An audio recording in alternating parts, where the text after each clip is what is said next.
they've got to a place where they can't be reasoned with politically, and that is causing a wedge when somebody says something that is misleading to counter that. But I think if I was having these types of conversations with people across a dinner table or in a pub or in an office, I just wouldn't have them. I think I'd just walk away because life's too short.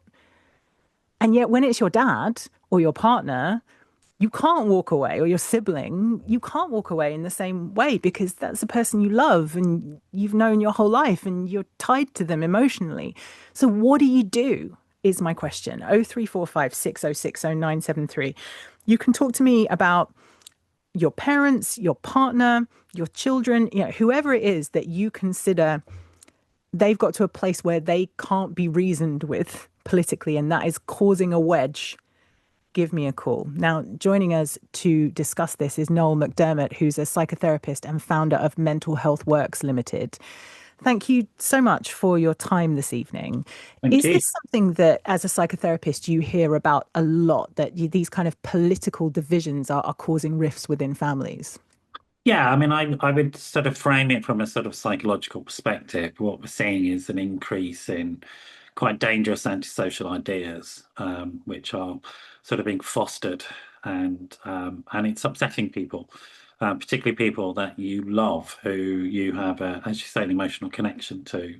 And to see those people being drawn into things that are frankly quite frightening to people, as well as difficult and challenging emotionally. But to see them being drawn into things that surprise you and upset you because you depend emotionally on that person, it's a very difficult thing. And from my experience, it's increasing as Mm, well.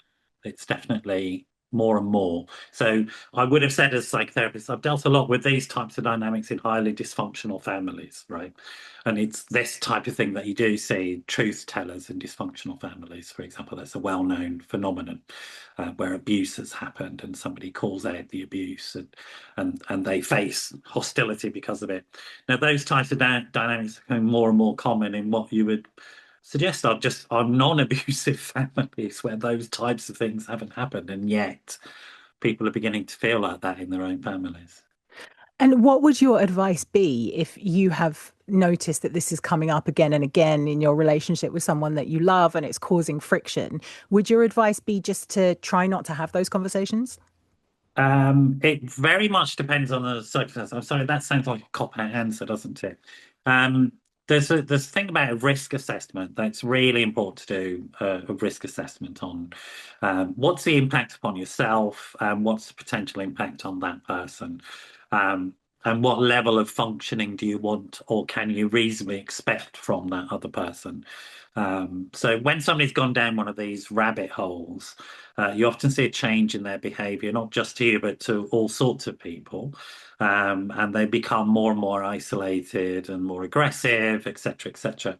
And you may have to sort of face very painful decisions about adjusting your expectations of what that person can actually offer to you in your relationship, and where you might need to look elsewhere for the types of needs that you used to get from them, and accept that they are moving away, not you. Mm. That you have to maintain your own sort of integrity with yourself, and your own authenticity about yourself. What about if you have a friend or a family member who they're a one issue person, like everything comes Yeah. back to this one thing that they've essentially been radicalized by the internet into becoming utterly obsessed with, and it becomes impossible to have a conversation with them because they will always bring it back to that one thing. I think you've answered the question, haven't you? It's like if somebody's shutting down the capacity to have a meaningful relationship with other human beings, it's got nothing to do with you.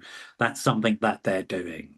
And it's really important to recognize that reality. And that doesn't mean you can't have a relationship with that person, but you're just adjusting your expectations of what the content of that relationship might be. So if they're going down those rabbit holes all the time, maybe you're thinking about things like, well, they could only deal with 10 minutes. I'll give them 10 minutes. We'll have a coffee for 10 minutes and chat about something fairly innocuous. Or maybe they can deal with us talking about their favourite football club without going into a dangerous place. So we'll just talk about their favourite football club. So Mm. you're working to their capacities rather than asking them to work to your own capacities. But the important thing is, I guess, for your own sort of functioning and well-being and sort of sense of psychological well-being is don't overinvest or don't allow them to pull you down into that rabbit hole with them so that you only become obsessed about trying to get them out of it. That's another way of just joining them in it.